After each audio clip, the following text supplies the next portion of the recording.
Hello, good morning students. Today we are here to discuss the next chapter, that is air around us. Okay beta, this chapter is available in class 6th, in class 7th also. So in air, first of all we will discuss about what is air, what are the composition of air. Okay beta, we will discuss about air, composition of air,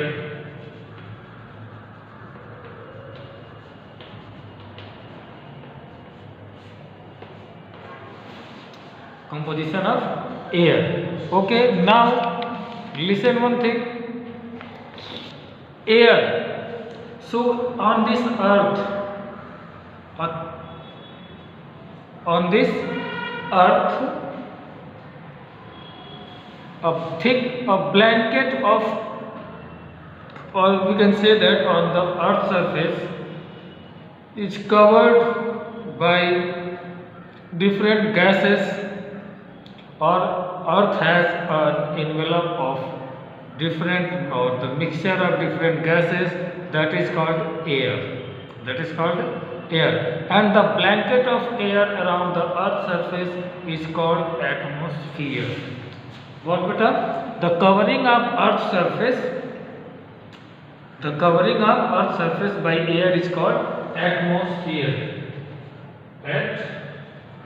Atmosphere. This is called what? Atmosphere. Atmosphere means the thick blanket of air. The blanket of air surrounds the earth. Surrounding the earth surface.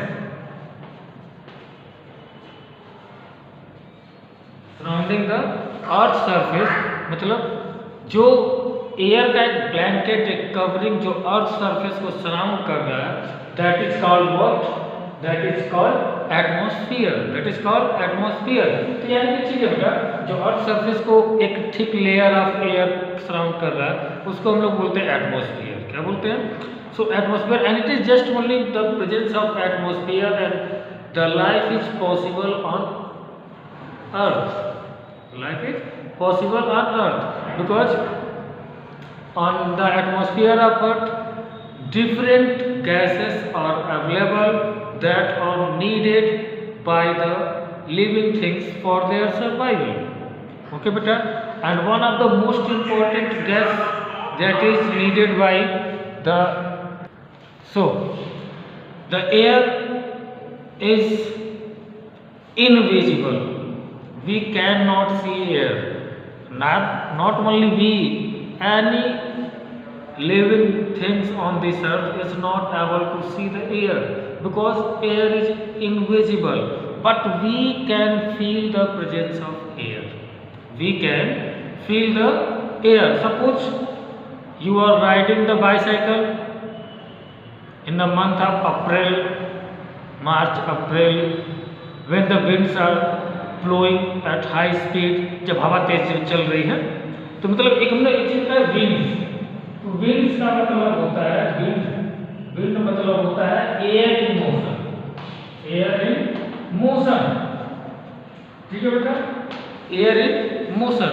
तो जब air motion में होती है तो उसको बोलते हैं wind. क्या बोलते हैं? विंड. ओके बेटा, so the air is moving and we are also moving in the direction of the motion of air, in the direction of the wind. Suppose wind is moving in this way, we are also moving in this direction. So it will help us in moving. It will support, or it will helps to increase our velocity. Okay beta, suppose you are riding your bicycle in the same direction in which direction air is blowing. So if you will stop the pedaling the bicycle, your cycle will move by the force of the air और that is wind. तो बेटा मान लो wind इस direction में जा रही है, आप भी साइकिल लेके इसी डायरेक्शन में जा रहे हो, एंड सपोज कि आपने पैडलिंग करना छोड़ दिया, रोक दिया, तो उस कंडीशन में क्या होगा? आप देखोगे कि आप पैडल नहीं कर रहे हो, फिर भी आपकी साइकिल चलते जाए। You are relaxing at that moment, but still you are moving, you are covering the distance of your journey. How it is possible कि भाई हम पैडल भी नहीं कर रहे फिर भी चल रही है? It is just only because of the force applied by the moving air, that is wind. जो बेटा विंड मूव कर रही है, जो फोर्स वो लगा रही है, उसके वजह से हमको चलना, तो यानी कि हम वी आर फीलिंग, हम देख तो नहीं रहे पीछे कुछ है, देखा कुछ नहीं है, but we are feeling that someone is pushing us, someone is pushing us to move. So that push or the force that is offered by air is called pressure. It's called what? Pressure. It means air exert pressure, and that by the help of that pressure, or it is just because of that pressure we feel the presence of air. हमें air का presence feel होता है। Okay बेटा, now listen one thing more. Air is so important. Air is so important because we can live without food for a month, without water for a week, but without air, no one can live more than 1 minute. 1 minute बहुत ज़्यादा है, उससे ज़्यादा survive ही नहीं कर सकते without air. 1 minute, hardly 2 minute, then it's okay. आप सबको पता है कि अगर एयर नहीं है तो फिर पूरी सब्जी बच जाएगी। नॉर्मली है, human beings can not survive, not only human beings, animals also can not survive without air. Not only animals, plants too can not live without air. ठीक है बेटा, प्लांट्स भी सर्वाइव नहीं कर पाएंगे। कैसे हम बताते हैं, ध्यान दीजिएगा। Plants manufacture food for photosynthesis, they need carbon dioxide, and carbon dioxide comes from atmosphere, and what is there in atmosphere? In atmosphere there is air. Air है ना बेटा, तो उससे ठीक, यानी कि अगर एयर नहीं है तो कार्बन डाइऑक्साइड नहीं है, कार्बन डाइऑक्साइड नहीं है तो प्लांट को फूड नहीं मिलेगा, प्लांट फूड प्रिपेयर नहीं करेगा तो इट्स ओके। बाकी समझ गए, खत्म, टाटा बाय बाय।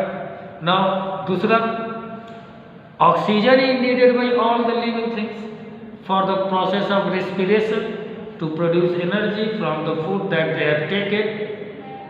है ना, जो फूड खाए हैं उसको डाइजेस्ट करने के बाद उसको एनर्जी रिलीज करने के लिए ये ऑक्सीजन की जरूरत होती है, क्योंकि फूड मटेरियल ऑक्सीजन से कंबाइन करता है, कंबाइन करके बर्निंग होता है, और वो फूड मटेरियल एनर्जी और कार्बन डाइऑक्साइड और वाटर में कन्वर्ट होता है।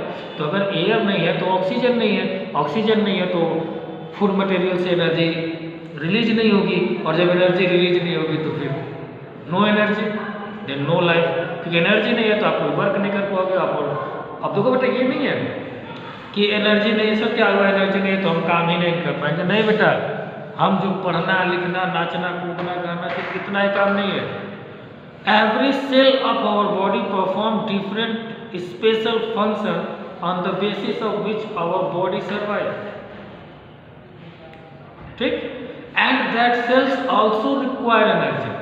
देखो हमारे बॉडी के जो सेल्स है ना वो काम करते रहते हैं। हाँ, हम सो रहे हैं, सपोज रात हो गई, खाना खा लिया, सो गया, at that time only we are relaxing, our brain is not relaxing, different organs of our body like heart is there, lungs is there, stomach, intestine, these organs are never take rest, they perform their work, they are involved in performing their function। वो काम कर, हमने आंख बंद कर ली, हमारी आंखें so relax कर रही, नाक नहीं रिलैक्स कर रही, हमने खाना नहीं खाया, हमारा मुंह रिलैक्स कर रहा है। लेकिन जब हम सांस ले रहे हैं तो हमारा लंग्स वर्क कर रहा है, हार्ट जो है कंटिन्यूअस ब्लड को पंप कर रहा है बॉडी में। एक बार पंप किया पूरे बॉडी में चला गया, फिर रिलैक्स किया तो पूरे बॉडी से कलेक्ट हो गया। तो ये कंटिन्यूअस प्रोसेस जो हो रहा है ना, तो for this process also heart requires energy, और वो एनर्जी कहाँ से आएगी? फूड से आएगी। ब्रेन, हम सोते हैं तब भी हमारा ब्रेन काम नहीं करता, रेस्ट नहीं करता है। Some part of brain relax but some part remains conscious. अगर ऐसा नहीं होता तो हमें कोई सोए में इस तरह से ढकेलता है या टच करता है तो हमारी नींद नहीं खुल जाती। ब्रेन रिमेन्स कॉन्शियस, अनकॉन्शियस नहीं होता है, और जब अनकॉन्शियस हो जाता है तो वो फुल्ली रेस्ट हो जाता है और उसको हम लोग कोमा वाला कंडीशन कहते हैं। ठीक है बेटा, और कोमा में ही आदमी कुछ खाता पीता नहीं, पड़ा हुआ बोतल लगी हुई है, चल रहा है सैलिन वाटर, उसमें से थोड़ा ग्लूकोज वगैरह दिया जा रहा है कि हाँ चलो ठीक है हार्ट को सर्वाइव कर जाए। तो so air is very important, without air life is not possible. Air is needed by plants, animals, every living beings on this earth. Okay बेटा, oxygen is needed for respiration, carbon dioxide is needed for photosynthesis. Okay बेटा, air plays very important role in causing rain. Air rain, मान लो heat हुआ, air में क्या water vapour है, water vapour को air जो है ऊपर ले जाएगी, ऊपर ले जाकर वो कंडेंस होगा, कंडेंस होगा तो फिर नीचे आ जाएगा in the form of rain. ठीक है बेटा, हमने पिछले चैप्टर में ही पढ़ा था, इन द वाटर वाले चैप्टर में मैंने आपको बताया था वाटर साइकिल, कि जब हीट हुआ, वेपर हुआ, हॉट एयर राइजेस, जब फिर कूल हुआ तो वाटर कंडेंस हुआ, प्रेसिपिटेशन हो गया। ओके बेटा, now next one is the place where no air available, that is called vacuum. जहाँ पे एयर अवेलेबल नहीं उसको हम क्या बोलते हैं? वैक्यूम बोलते हैं। क्या बोलते हैं? वैक्यूम बोलते हैं। अब हम आपको बताते हैं कंपोजिशन ऑफ एयर। तो कंपोजिशन ऑफ एयर में ये जान लीजिए, अगर ये हमारा टोटल अर्थ है, तो अर्थ एटमॉस्फेयर है, तो अर्थ एटमॉस्फेयर में 78%, हाउ मच? 78% नाइट्रोजन। 78% क्या है? नाइट्रोजन है। उसमें से बेटा उस 78 बाकी जो बचा हुआ है उसमें से 21% ऑक्सीजन है और 1% जो है ऑल गैसेस, सारी गैसेस। ठीक है बेटा, ये ऑक्सीजन है 21%, ओके, यानी कि 78% nitrogen, 21% oxygen and 1% contains all the gases, यानी कि argon, neon, xenon, radon, carbon dioxide, water vapour, dust particle, everything is there in that 1%, and total 78% is what? Nitrogen, and 21% is what? Oxygen. Okay बेटा, so it is the nitrogen is the importance of nitrogen being so excess in quantity is that atmosphere does not burn, our earth does not burn। तो बेटा oxygen जो है ना, ये supporter है burning का, ये जलने में सहायक है। अगर नाइट्रोजन नहीं होता तो ये जल पूरी अर्थ हमारी जलती। तो नाइट्रोजन जो है वो एक्सटिंग्विश का जलने ही नहीं देता, क्योंकि नाइट्रोजन जो है भी है, ठीक, ये नीचे होता है और ये ऊपर होता है। कार्बन डाइऑक्साइड लेस है। अब देखो इस 1% में आपका 0.03% जो होता है CO2 होता है। 0.03% क्या होता है? CO2 होता है। 0.9% आपका आर्गन होता है। 0.9% क्या होता है? आर्गन होता है। 0.04% वाटर वेपर H2O होता है। ठीक है बेटा, 0.04% क्या होता है? H2O, और 0.03% अदर गैसेस होती है। अदर गैसेस, और जो बाकी जो गैसेस बच गए, नियॉन, क्रिप्टॉन, रेडॉन, ठीक, ये जो बाकी ऑक्साइड्स हैं, ये सब 0.04% आपका वाटर वेपर होता है, 0.03% कार्बन डाइऑक्साइड होता है, और ये 0.9% आर्गन होता है, और ये सब मिला करके 1% ऑल गैसेस होती हैं, 21% ऑक्सीजन होता है, और 78% क्या होता है? नाइट्रोजन होता है। तो बेटा इस वीडियो में इतना ही। नेक्स्ट वीडियो में मैं आपको नाइट्रोजन, उसका use, oxygen, carbon dioxide, different gases को हम डिस्कस करेंगे, उनका यूज बताएंगे, उनका इम्पोर्टेंस बताएंगे। तब तक आप लोग इतने चैप्टर को रिवाइज करो, पढ़ो। Thank you, have a nice day.